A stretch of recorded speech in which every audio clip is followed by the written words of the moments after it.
আসসালামু আলাইকুম। আজকে আমি আরেকটা রান্না নিয়ে আসছি। আজকে আমি ছোটো মুরগির আলু দিয়ে ঝোল করব। দেখি থাকেন আমার সাথে, দেখতে পারবেন।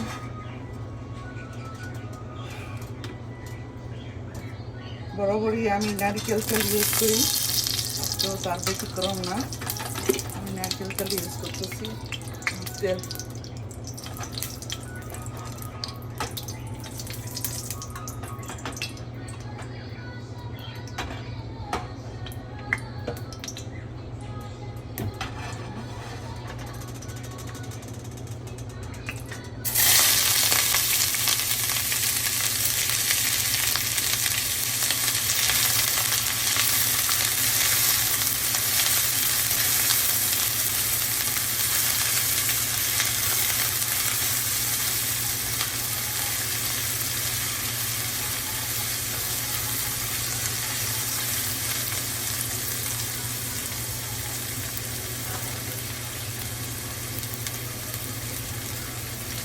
লবণ দিয়ে দিচ্ছি।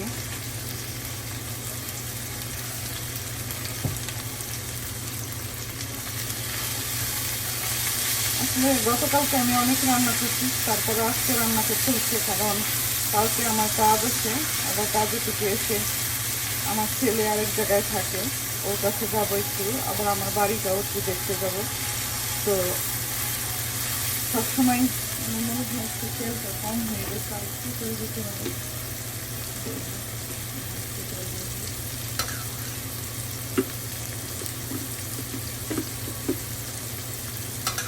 তো ছেলে তো মায়ের রান্না সবসময় পছন্দ করে, বিশেষ করে মুরগিটা আমার হাতে খুবই পছন্দ করে। তখন মার রান্নার মতো রান্না হয় না। আমরা সবাই মনে হয় মায়ের রান্নাই ভরতে থাকি। তো ছোটোবেলা থেকেই মুরগির প্রতি একটু তো প্রতি আমি চেষ্টা করি যখনই যাই ছেলের জন্য কিছু রান্না করে নিয়ে যেতে। এটা হলো আদা রসুন পেস্ট দিয়ে দিচ্ছি, একসাথে করে রেখেছিলাম। তো এটাকে আমি আগে একটু করে নেবো যেন কাঁচা গন্ধটা চলে যায়। যা বলছিলাম, আমার ছেলের জন্য আমি সবসময় মুরগি আলু দিয়ে ঝোল করি। আমার ছেলের বউও পছন্দ করে, আমার ছেলের বউ আমেরিকান। তো ও খুব আলুটা ঝোলটা খুব পছন্দ করে। তো আলুর ঝোল নিয়ে যায়, আলু দিয়ে চিকেন দিয়ে ঝোল করে, একটু পোলাও, সাদা পোলাও। আমার ছেলে বিরিয়ানি পছন্দ করে, কিন্তু আমার ছেলে বউ বিরিয়ানির ফ্লেভারটা নিতে পারে না, ও পুরো সাদা পোলাওটা পছন্দ করে নেন। আমার ছেলে যেমন বাটার চিকেনটা, ও আমার হাতের বাটার চিকেনটা খুবই পছন্দ করে। ওর জন্য আমি বাটার চিকেন করে নিয়ে যাই, নান করে নিয়ে যাই, পরোটা। আজকে ইচ্ছা ছিল একটু পরোটা করবো, কিন্তু দেখতেই পাচ্ছেন আমি হাতে একটু গ্লাভস করে রয়েছি, কারণ হঠাৎ করে পেঁয়াজ কাটতে গিয়ে অন্যমনস্ক ছিলাম। আমার হাতের মধ্যে একটু ছুরি দিয়ে একটা লেগে গেছে, একটু কেটে গেছে। দেখলাম এই হাত দিয়ে আমি হয়তো করতে পারবো না, ময়দাটা বা আটাটা আমি মাখতে পারবো না, ব্লাড ফিরে আসবে। তো আমি দিলাম কি যেন আদা রসুন, আর সাথে একটু গরম মশলা গুঁড়া দিলাম। এটা অন্যরকম একটা ফ্লেভার করে। গরম মশলাটা আদা রসুনের সাথে যদি আগে একটু এভাবে করে নিই, তাহলে খুব হয়। এখন আমি দিয়ে দিব এই পেস্ট করা সব মশলা, ধনিয়া, মরিচ খুব কম একটু দিয়েছি, জাস্ট ও তো আমার ছেলে তো অত ঝাল খেতে পারে না, আমার ছেলে অত ঝাল পছন্দ করে না। তো দিয়ে দিচ্ছি।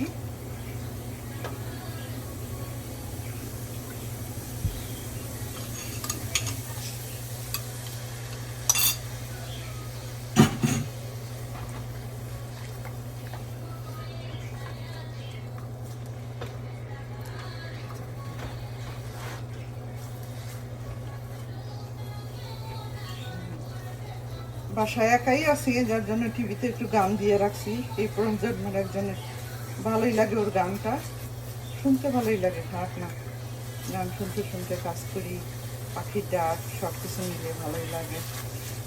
তো আমার ছেলে আমাকে বলছে, মা আমাকে একটু রান্নাটা শিখায়ও, সবসময় তুমি রান্না করে নিয়ে আসো। আসলে ওর কাছে, ওর বাসায় যে থাকি, রাতে থাকি, তো আমি রান্না করে নিয়ে যাই, তো যার ফলে ওই ইয়েটা হয় না। তখন কিছু মশলা কিনে দিয়ে আসছি, কিছু মশলা দিয়ে আসছি, ও কিছু এশিয়ান গ্রোসারিতে যে কিছু মশলা কিনছে, আমাকে আবার দেখাইল যে মা এগুলা কিনছে, এগুলো হবে কিনা। আমি আবার বললাম যে এটা এটা কিনো, ভালোই কিনছে, খারাপ না। আমার ছেলে রান্নার বেশ আগ্রহী, ভালোই করে। কিন্তু আমার বৌমা আমেরিকান, ও ও রান্না করতে পছন্দ করে, কিন্তু আমেরিকান ট্র্যাডিশনাল বার্গার হয়তো বা একটু পটেটো বেক করলো, বা একটু পটেটো ফ্রাই করলো, বা এইসব এসব করতেও খুব পছন্দ করে। একটা স্যান্ডউইচ বানালো, টুনা স্যান্ডউইচ, এসবও করে। খুব ভালো একটা মেয়ে পেয়েছি আমি। যাই হোক, আল্লাহ আল্লাহ যা রেখেছেন তাই তো, খারাপ না। সম্মান করে, সালাম করে, সব কিছু। তো আমি হ্যাপি আমার ছেলের জন্য। আমার ছেলেকে পছন্দ দেখবেন সুখী করে আমি চাই।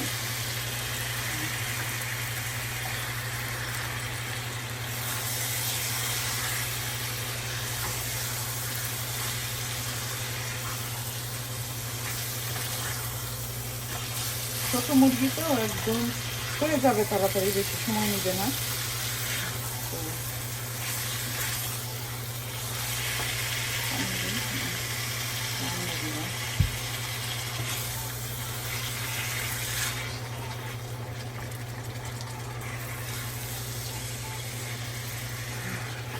তো সবাইকে কেমন আছেন? সবাই যদি আমার রান্না পছন্দ হয় বা কিছু যদি মন্তব্য থাকে, মন্তব্য করবেন। আমি চেষ্টা করবো, যদি কিছু বলার থাকে, এটা হলে ভালো হতো, এটা ভালো হতো, বা আমি চেষ্টা করবো এভাবে করার জন্য। অনেক সময় নিজে তাড়াহুড়োর জন্য এভাবে করেছি। তো যাই করি তাই আমি শেয়ার দেওয়ার চেষ্টা করি, দেখ শেয়ার করি। এইটা একটা সুবিধা হবে, এই রান্নাটা আজকে হয়তো বা আমার ছেলে দেখলে, ছেলে ও শিখতে পারে যে আম্মু রান্নাটা শিখলাম। যাই হোক,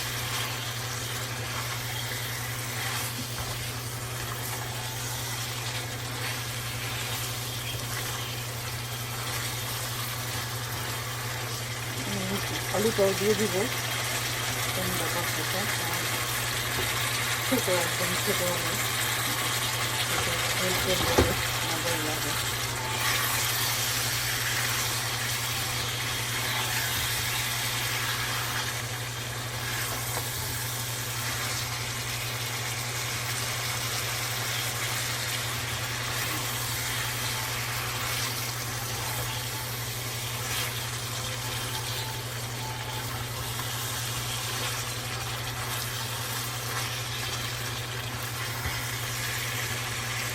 এটা একদম ওই লাল লাল তরকারি হবে না, কারণ আমি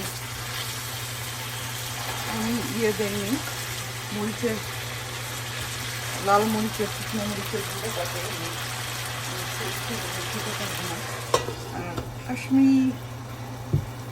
কাশ্মীরি লঙ্কা গুঁড়া ওইটা দেওয়া যেত না। দেখি, আমার কাছে অত বেশি ফ্লেভারটা বেশি ভালো লাগে না।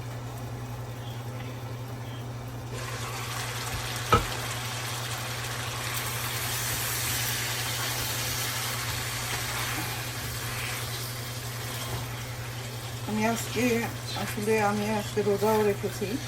আমি প্রতি সোমবার আর বৃহস্পতিবার রোজা রাখার চেষ্টা করি। তো আমি ইফতারি কি তৈরি করবো, এটা আমি আমাকে পরবর্তী ভিডিওতে দিয়ে দিব কীভাবে কিছু। আমি আজকে বেশি কিছু করবো না, হয়তো একটু পেঁয়াজও করবো। আমার রোজা থাকলে একটু পেঁয়াজও খেতে ভালো লাগে। আর একটু ছোলা করবো, ছোলাটা আগে থেকে সিদ্ধ করে রেখেছি, তো ওইটা করবো।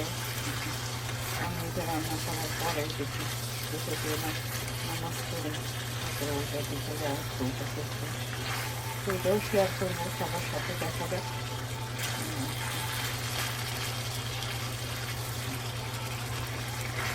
রান্না করি আর নিজের মতো করে গল্প করতে থাকি। জানি না, আমার বন্ধু বান্ধব সবাই দেখে, সবাই বলে তোর রান্না দেখে শিখলাম, শিখতেছি। আমি ওদেরকে বলি তোরাও কিছু দে, তোদের কাছ থেকে আমি শিখি। আমার একটা বান্ধবী আছে বাংলাদেশে, ওর নাম সরস্বতী, ও হিন্দু সম্প্রদায়। ওদের রান্না, ওদের বাড়িতে আমি অনেক খেয়েছি। ওদের ডাল সবজি, যেটা সবজি করে ওইটাও অনেক স্বাদের। ডালটা ওই রকম ডালটা সবজিটা আলু ভাজা এগুলো খেতে খুব মজা হবে এগুলা। আরেকটা বান্ধবী ছিল সবিতা, ওদের বাড়িতে বেশি খেয়েছি আমি। ওদের বাড়িতে ও মারা গেছে, আমার এই বান্ধবীটা অনেক, ও আমাদের ছেড়ে চলে গেছে। একটু কষ্ট আমাদের, আমাদের সবাইকেই চলে যেতে হবে, বয়স হয়েছে তারা।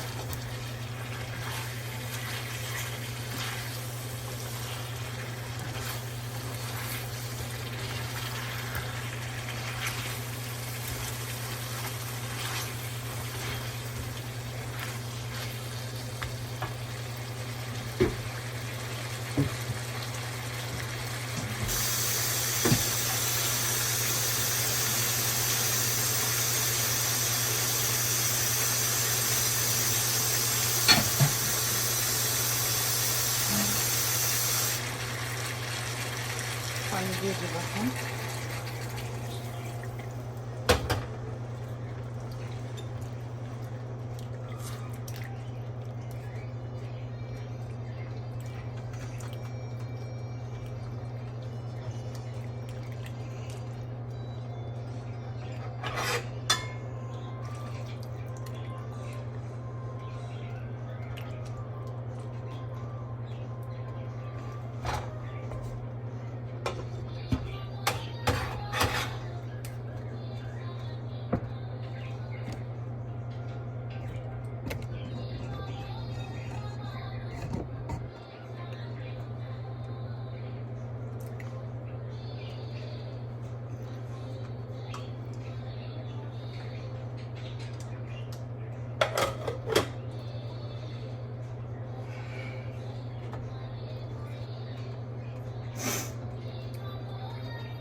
আমার রান্না করতে ভালোই লাগে আসলে। পেঁয়াজটা কাটতে আমার যত আলসেমি বা বিরক্তিকর, যার জন্য বেশি সাবধানতার মধ্যে অসাবধান হয়ে যায়। পেঁয়াজটা কাটতে আমার একদমই ভালো লাগে না। পেঁয়াজ কাটা থাকলে আমি যত রান্না হোক আমার কোনো কষ্ট হয় না। আগে রসুনের ব্যাপারটা ছিল, রসুনটা এখানে স্যামস ক্লাবে বা যে কোনো এশিয়ান গ্রোসারিতে রসুনটা সিলা পাওয়া যায় প্যাকেট আকারে পাউন্ড হিসাবে। তো ওইটা নিয়ে এসে আমি ফ্রোজেন করে রাখি। ওই রসুনটার ইয়েটা গেছে, কিন্তু পেঁয়াজটাও কাটা পাওয়া যায়, কিন্তু ওই কাটা পেঁয়াজটা তো ওটা অনেক দিন থাকে তো ফ্রিজে, কেমন যেন ওইটার অথেন্টিক ঘ্রাণটা থাকে না, অথেন্টিক ইয়েটা থাকে না, কেমন যেন একটা গন্ধ হয়ে যায়। পেঁয়াজটা নিজেদের কেটেই নিতে হয়। পেঁয়াজটা কাটতে যত বিরক্তিকর আমার কাছে, আমি জানি না অন্য কারো কাছে কেমন লাগে পেঁয়াজ কাটতে, কিন্তু আমার কাছে পেঁয়াজের ব্যাপারটা, আমেরিকায় এসে আমার কাছে পেঁয়াজের ব্যাপারটা, আরেকটা হলো থালা বাটি ধোয়া, অনেক বিরক্তিকর একটা ব্যাপার আমার কাছে। থালা বাটি কিন্তু করতে তো হয়, এখানে তো আর কাজের মানুষ নাই, এখানে আমাদের করতেই হবে এটা। মাঝে মধ্যে আমার উনি ধুয়ে দেন, কিন্তু সবসময় তো আর হয় না, ছেলে মানুষ তো আর সবসময় করে দেয় না। আর ওই নিজে করে, আমি বলি না, ও নিজে করে, দেখা যায় আমি সিঙ্কের মধ্যে জমায় রেখে গেলাম, আমার এলাকানো না, ও যখন দেখে এসে যেগুলো করে রয়েছে ও নিজের মতো করে ধুয়ে সুন্দর করে রান্নাঘরে মুছে টুছে রেখে চলে যায়। কিন্তু আসলে ম্যাক্সিমাম সময় তো মহিলাদেরই করতে হয়, এটা একটা পার্ট হয়ে গেছে। বাংলাদেশে যেমন কাজের মানুষ পাওয়া যায়, কাজের মানুষই সব কিছু করে, সব কিছু গোছায়, গাটা কুটা বাসা সব কিছু করে দেয়। এই যে এখানে আমরা মুরগি কাটা পাওয়া যায়, মুরগিটাও কেটে নিই, আলু কাটতে হয়, পেঁয়াজ কাটতে হয়, আদা রসুন পেস্ট পাওয়া যায়, আদা রসুন পেস্ট, কিন্তু ওইটা তো আমি খাই না, ফ্রেশ না হলে তো ওইটা খাইতে মজা লাগে না। প্রিজারভেটিভ দিয়ে আদা রসুন পাওয়া যায়, কিন্তু ওইটা অতটা মজা লাগে না। তো যারা একটু পছন্দ করেন যে আদা রসুনটা ইয়ে করবেন, তারা আদা রসুনটা নিজেরাই ব্লেন্ডার করে নেন। আমি ব্লেন্ডারে একটু আদা রসুন করে নিই, একটু করে রাখি, এক সপ্তাহ খাই, আবার এক সপ্তাহ পরে আবার আদা রসুনটা করি। যেমন ফ্রেশ জিরার গুঁড়াটা ওইটা ভেজে আমি গ্রাইন্ডারে করে নিই। আগে তো পাটাই করতাম ছোটো, কিন্তু একটু বেশি করে রাখি, এখন করে রাখি যেন এক সপ্তাহ খেতে পারি। নিয়ে অনেক কথাই শেয়ার করতেছি। এটা হলো আমেরিকান বিদেশি জীবন। বিদেশি জীবনে যা হয় এটা এখানে সবাই বাংলাদেশের মানুষ মনে করে সব কিছু মেশিনে দিলে, হ্যাঁ মেশিনে দিলে কাপড় চোপড় ধোয়া হয়, আবার উঠায় বের করে মেশিন থেকে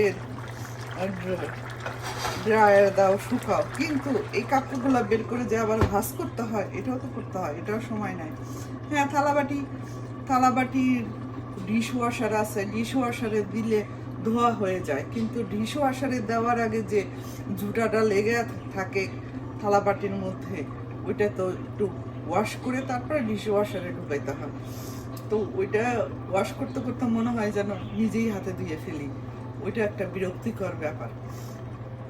আর আমাদের তেল মশলার খাবার, এই তেল মশলা তো লেগেই থাকে, থালাবাটির মধ্যে হলুদ হয়ে থাকে, হাতের নখ হলুদ হয়ে থাকে, এই তেল মশলা উঠাইতে করতে হয়। দেখা যায় আমরা যারা বিদেশি আছি, মহিলাদের হাত বাংলাদেশের কাজের বুড়োর হাতে থেকেও খারাপ, কারণ আমরা তো তেল মশলা এগুলো ধুইতে উঠাইতে যায়, সাবান যত রকম সাবান আছে ইউজ করতে হয় তেল মশলা উঠানোর জন্য। হাতের অবস্থা বেশি একটা ভালো থাকে না।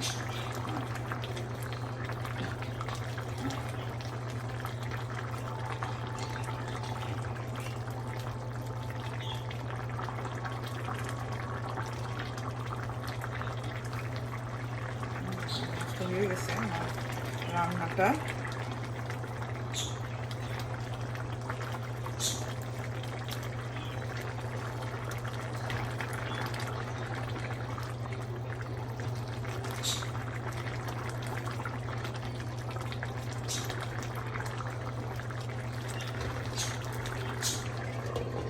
যা বলছিলাম যে কাজের বুয়া, অনেক ফিল করি কাজের বুয়া, কিন্তু আবার অন্যদিকে দেখা যায় বাংলাদেশে অভ্যস্ততা না থাকলে কত হিমশিম খেতে হয় বাংলাদেশের মানুষের।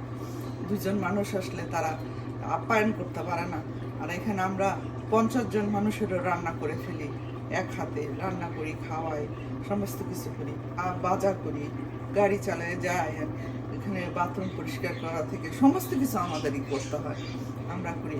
আবার মেহমান আসার আগে সুন্দর করে পটের বিবি হয়ে সেজে গুজে তাদের সামনে হয়ে হাজির হয়ে সব খাবার দাবার দিয়ে দেয়। তবে এখানে যারা আসে, ওগুলো যে ফ্রেন্ডগুলো আসে, ওরা একে অন্যকে খুব হেল্প করে। দেখা যায় কোনো এক ভাবিরা বেড়ে সামনে দিল, ভাবি এটা শেষ হয়ে গেছে, এটা বেড়ে দিই, অমুকে এটা করে দিল, করে দেয়। যাওয়ার আগে খাওয়া শেষ হয়ে গেলে সবাই যা উদ্বৃত্ত থাকে, যা বেশি হয়ে গেলে, অতিরিক্ত বেশি হয়ে গেলে তারপরে সবাইকে একটু গো করে দিয়ে দিই, সবাই যার একটু একটু করে দিয়ে দিই। আর কিছু থাকলে ওনারা আমাকে আমাকে অথবা আমি যদি কারো বাসায় যাই, বক্স করে করে তাদের বাসায় ফ্রিজে রেখে দিয়ে তারা বক্স করে, পরে থালাবাটিগুলো থাকে, পরে আস্তে আস্তে এগুলো আমরা আস্তে আস্তে ধুই বা ঘর পরিষ্কার করি, সব কিছু করি। এভাবেই চলে আমাদের প্রবাসী জীবন, সবাই মিলেমিশেই থাকি, এই আর কি। খাওয়া দাওয়া রান্না করা নাহলে পারা যায় না, আসলে পারা যেত না এইভাবে না হলে। আর 2-3 জনের বাসা, এটা তো নিজেরাই করতে হয়, নিজেরাই হাজব্যান্ড ওয়াইফের দুজনের সমঝোতার মাধ্যমেই, আমি এটা করলে সে ওইটা করে, সে ওইটা করলে আমি এটা করি, এভাবেই চলতে থাকে, এই আর কি। আমি এখন একটু জিরার গুঁড়ো, ভাজা জিরার গুঁড়ো দিব।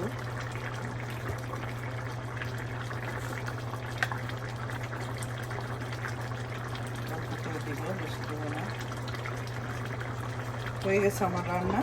ভালো থাকবেন, আশা করি কমেন্টস করে জানাবেন। ধন্যবাদ।